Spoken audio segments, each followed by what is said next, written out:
ഇപ്പോൾ അവിടേക്കുള്ള വഴികളിൽ പൂർണ്ണമായും പൂർണ്ണ സജ്ജമായ പരിശോധനകൾ നടന്നുകൊണ്ടിരിക്കുകയാണ്. കഴിഞ്ഞ മണിക്കൂറുകളിൽ ആളുകളുടെ മൂവ്മെന്റ്സ്, അതോടൊപ്പം തന്നെ പ്രാദേശികമായി സ്ലീപ്പർ സെൽസ് ഏതെങ്കിലും ആക്റ്റീവായി ഉണ്ടെങ്കിൽ അതിനെ കൂടി തകർക്കേണ്ടതുണ്ട് നമ്മുടെ രാജ്യത്തിന്. അതുകൊണ്ട് തന്നെ ശക്തമായ കോമ്പിംഗ് ഓപ്പറേഷൻ അല്ലേ ഇപ്പോൾ അതിർത്തിയിൽ, പ്രത്യേകിച്ചും ഉറിയിൽ നമ്മൾ കാണുന്നത്. അതിൽ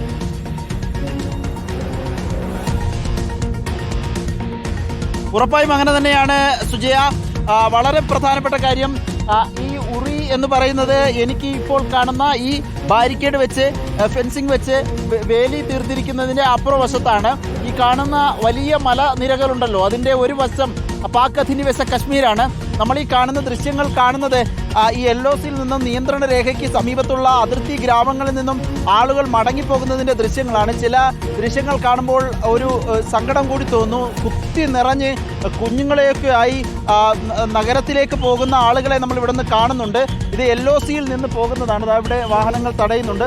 വാഹനങ്ങൾ തടഞ്ഞ് കൃത്യമായ പരിശോധന നടത്തുന്നുണ്ട്.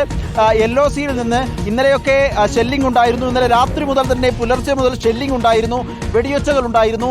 ഈ കാണുന്ന നമ്മൾ കഴിഞ്ഞ ദിവസങ്ങളിലേക്ക് പോയ തെല്ലാവാടി, ചുരുണ്ട അടക്കമുള്ള ഗ്രാമങ്ങളിൽ നിന്ന്, അതിർത്തി ഗ്രാമങ്ങളിൽ നിന്ന് 1 കിലോമീറ്ററിനുള്ളിൽ തന്നെ പാകിസ്ഥാന്റെ പോസ്റ്റ് ഉണ്ട്. അതുകൊണ്ട് ഷെല്ലിങ്ങിൻ്റെ ആദ്യ പ്രത്യാഘാതം ഉണ്ടാകുന്നത് ഈ ഗ്രാമങ്ങളിലായിരിക്കും. ആ രൂപത്തിലുള്ള ഒരു സ്ഥലമാണ് ഈ ഉറി. എനിക്ക് പിന്നിലേക്ക് കാണുന്ന ഭാഗം എന്നുള്ളതാണ്. പലരും കുഞ്ഞുങ്ങളെയും കിട്ടുന്ന സാധനങ്ങളുമൊക്കെ എടുത്ത് ശ്രീനഗർ ഭാഗത്തേക്ക്, ബാരാമുള്ള ഭാഗത്തേക്ക് പോകുന്നത് നമ്മൾ കാണുന്നുണ്ട്. ഇവിടെ കൃത്യമായ പരിശോധനയുണ്ട്. ആ പരിശോധനയ്ക്ക് ശേഷം മാത്രമേ അകത്തേക്ക് കടത്തിവിടുകയുള്ളൂ എന്നതാണ് ഇവിടെ കാണുന്നത്. കൃത്യമായ പരിശോധനയുണ്ടാകും. വാഹനങ്ങളൊന്നും കടത്തിവിടുന്നില്ല. പരമാവധി വാഹനങ്ങൾ തിരികെ പോകാനുള്ള നിർദ്ദേശമാണ് ഇപ്പോൾ നൽകുന്നത്. ഈ ഉറിയിൽ ഇന്നലെ ഉണ്ടായ ഷെല്ലിങ്ങിൽ മാത്രം 4 പേർക്ക് പരിക്കേറ്റു, 2 വീടുകൾ തകർന്നു എന്ന വിവരം കൂടി പുറത്തു വരുന്നുണ്ട്. ആ രൂപത്തിൽ ഷെല്ലിംഗ് ഉറിയിലെ അതിർത്തി ഗ്രാമങ്ങളിൽ ഉണ്ടാകുന്നു എന്നുള്ളതാണ് ഇപ്പോൾ സൈന്യവും വരും മണിക്കൂറുകളിൽ, പ്രത്യേകിച്ച് 10 മണിക്ക് സൈന്യത്തിന്റെ വാർത്താ സമ്മേളനമുണ്ട്. ഇപ്പോൾ രേഖകൾ പരിശോധിക്കുന്നതടക്കം എല്ലാ മൂവ്മെന്റ്സും സൈന്യത്തിന്റെ കൺട്രോളിലേക്ക്, പൂർണ്ണമായും 3 സേനാ വിഭാഗങ്ങളുടെയും കൺട്രോളിലേക്ക് രാജ്യത്തെ എൻറ്റയർ ഓപ്പറേഷൻസ് മാറാൻ പോകുന്നു. ഒരു നാഷണൽ എമർജൻസി ലൈക്ക് സിറ്റുവേഷനിലേക്ക് എത്തിയിരിക്കുന്നു എന്ന് വേണ്ടേ മനസ്സിലാക്കാൻ? ഉറപ്പായും അങ്ങനെ തന്നെയാണ്. അങ്ങനെ വേണം മനസ്സിലാക്കാൻ. അങ്ങനെ തന്നെയാണ് മനസ്സിലാക്കേണ്ടതും. ഉറിയിൽ അതിജാഗ്രതയാണുള്ളത്. ഉറി എന്ന് പറയുന്നത് പാകിസ്ഥാൻ അതിർത്തിയിലാണ്. ഇവിടുത്തെ സ്കൂളുകളെല്ലാം അടച്ചിട്ടുണ്ട്. ബാരാമുള്ള, കുപ്വാര, ഖുറൈസ് അടക്കമുള്ള ഈ മേഖലയിലെ, ഈ സെൻസിറ്റീവായ മേഖലയിലെ എല്ലാ സ്കൂളുകളും അടച്ചിരിക്കുന്നു എന്ന നിർദ്ദേശമാണ് ഈ ഘട്ടത്തിൽ പുറത്തു വരുന്നത്. വാഹനങ്ങളൊക്കെ ഒരു വിധത്തിലും കടത്തിവിടുന്നില്ല എന്നതാണ്. ഉറിയിലേക്ക്, അതിർത്തി ഗ്രാമങ്ങളിലേക്ക് പോകാൻ ഒരു തരത്തിലും അനുവദിക്കുന്നില്ല. മടങ്ങിപ്പോകാനുള്ള നിർദ്ദേശമാണ് ഇവിടെ നിന്ന് നൽകുന്നത്. कहाँ जाना है सर? मुझे यहाँ स्कूल तक जाना है, बच्चे लाने। अब बंद है? बंद है। क्या हालत है अभी यहाँ? बहुत डर का माहौल है, डर का समय। हाँ, क्या गोली मारना, धमाका, ये क्या हालत है? बस अभी कुछ पता नहीं लग रहा है, सब बंद है अभी। എല്ലായിടവും അടച്ചിരിക്കുകയാണ് എന്നുള്ളതാണ്. ഇവിടുത്തെ പ്രദേശവാസികൾ ഈ ആ ഭാഗത്തേക്ക് പോകാനായി ക്യൂ അടക്കുകയാണ്. പക്ഷേ പലരെയും കയറ്റി വിടുന്നില്ല എന്നതാണ് സുജിയ നമ്മളിവിടെ നേരിട്ട് കാണുന്ന കാഴ്ച. ഈ ഭാഗത്തെ സ്കൂളുകൾക്കെല്ലാം അവധി നൽകിയിട്ടുണ്ട്. ഉറിയിലെ പാക് ഷെല്ലിംഗിൽ 4 പേർക്ക് പരിക്കേറ്റിരിക്കുന്നു. 4 പൗരന്മാർക്ക് ഇപ്പോൾ ബസ്സുകളൊക്കെ, അതായത് അവിടെ ലോക്കൽ ട്രാൻസ്പോർട്ട് നടത്തുന്ന വാഹനങ്ങളൊക്കെ പൂർണ്ണമായും നിറഞ്ഞാണ് പോകുന്നത്. ആളുകൾ കൂടുതൽ സുരക്ഷിതത്വം ഉറപ്പാക്കുന്നതിനായി അതിർത്തിയോട് ചേർന്നുള്ള ഇടങ്ങളിൽ താമസിക്കുന്ന ആളുകൾ ബങ്കറുകളിലേക്ക് ഇറങ്ങുന്നു. അതോടൊപ്പം തന്നെ മറ്റിടങ്ങളിലേക്ക് കൂടി മാറാനായിട്ടുള്ള ഒരു നിർദ്ദേശമുണ്ടോ അതിൽ? മറ്റിടങ്ങളിലേക്ക് ആളുകൾ മാറിപ്പോകുന്നു എന്നുള്ളതാണ്. സ്വാഭാവികമായും അങ്ങനെ മാറാനുള്ള നിർദ്ദേശങ്ങൾ പ്രാദേശിക സർക്കാരുകളും തഹസിൽദാറിൻ്റെയൊക്കെ ഭാഗത്തു നിന്ന് നേരത്തെ തന്നെ ഉണ്ടായിരുന്നു. പരമാവധി മാറാനുള്ള സാഹചര്യമുണ്ടെങ്കിൽ അങ്ങനെ നോക്കുക. നമുക്ക് ഈ ദൃശ്യങ്ങൾ കാണാം. വാഹനങ്ങളിലൊക്കെ ആളുകൾ നിറഞ്ഞു പോകുന്നതാണ് കാഴ്ച. ഈ രൂപത്തിൽ ലോക്കൽ സർവീസുകൾ, ഈ ചെറിയ ടെമ്പോ ട്രാവലറൊക്കെ പോലെയുള്ള ചെറിയ വാഹനങ്ങളിലൊക്കെ ആളുകൾ നിറഞ്ഞു പോവുകയാണ്. ബാരാമുള്ള, പഠാൻ എന്ന ഭാഗത്തേക്ക് പോകുന്ന വാഹനമാണ്. ഇതിലൊക്കെ നിറഞ്ഞ ആളുകൾ പോവുകയാണ്. ഉറിയിലെ അതിർത്തി മേഖലകളിൽ നിന്നും ആളുകൾ ബാരാമുള്ളയിലേക്കും ശ്രീനഗറിലേക്കും പോകുന്നതാണ് ഈ കാഴ്ച. ഈ രൂപത്തിൽ ഒരുപക്ഷെ നമ്മളൊക്കെ യുദ്ധമുണ്ടായാൽ എന്ത് എന്ന് ചോദിച്ചാൽ ഇതാണ് അതിൻ്റെ ബാക്കി പത്രം.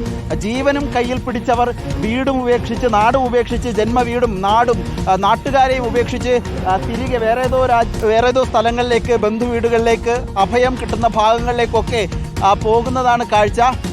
ഇപ്പോൾ ഉറിയിൽ ഷെല്ലാക്രമണം പാകിസ്ഥാന്റെ ഭാഗത്തു നിന്ന് നടന്നിരിക്കുന്നു. ഇന്നലെ ഇന്ത്യയുടെ തിരിച്ചടി ഉണ്ടാകുന്ന तक जाना सर क्या हालत है कल रात क्या होगा बहुत बार शेलिंग हुई बहुत खतरनाक होगा सर इंजर्ड होगा बहुत इंजर्ड है सर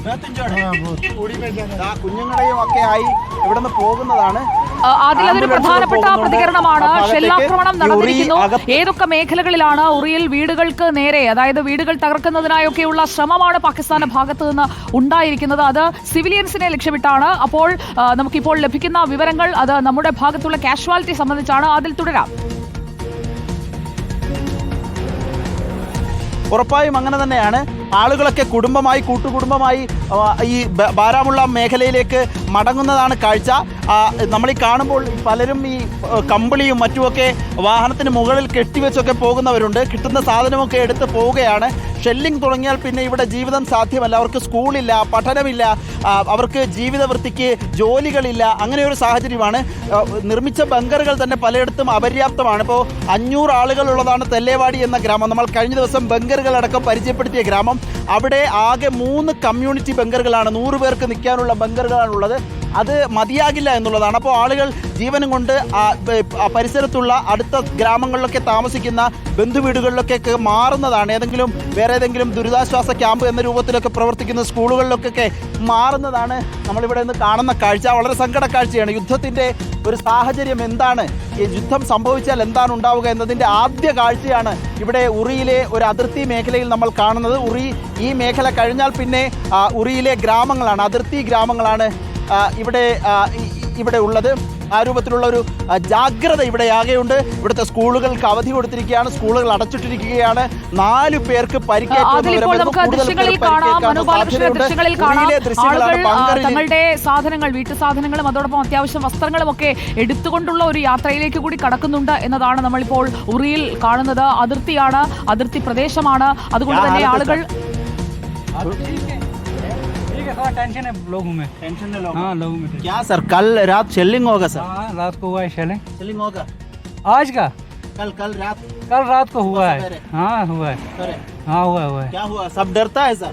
वो डरेगा नहीं, लोगों को जान प्यारी नहीं है यार, डर रहे हैं लोग। क्या होगा? आप क्या सोच रहे हैं? हम तो 30 साल से यही देख रहे हैं यार, आज का बात थोड़ी है ये 30 साल से चल रहा है। 30 साल के बात है। हाँ ये पुराना चल रहा है। 30 വർഷമായി അവർ അനുഭവിക്കുന്ന കാര്യമാണ്. അതാണ് ഇവിടുത്തെ കശ്മീരികളുടെ അവർ ചിരിച്ച മനസ്സുകൊണ്ട്, ചിരിച്ച മുഖം കൊണ്ട് അവർ പറയുന്നത്. ഉള്ളിൽ ഭയമുണ്ടെങ്കിലും 30 വർഷമായി നമ്മളിതൊക്കെ കാണുന്നതല്ലേ എന്നുള്ളതാണ്. ആ രൂപത്തിൽ ഇവിടുത്തെ ആളുകൾക്ക് ഇതൊക്കെ പതിവായിട്ടുണ്ട്. നമ്മൾ കഴിഞ്ഞ ദിവസം തെല്ലേവാടി എന്ന ഗ്രാമത്തിൽ സുജിയ, അവിടെ 2019 അവിടെ ഒരു ഷെല്ലിംഗ് ഉണ്ടാവുകയും ഷെല്ലിങ്ങിന് ശേഷം അവിടെ വീടുകൾ തകർന്നു. അവർ പിന്നീട്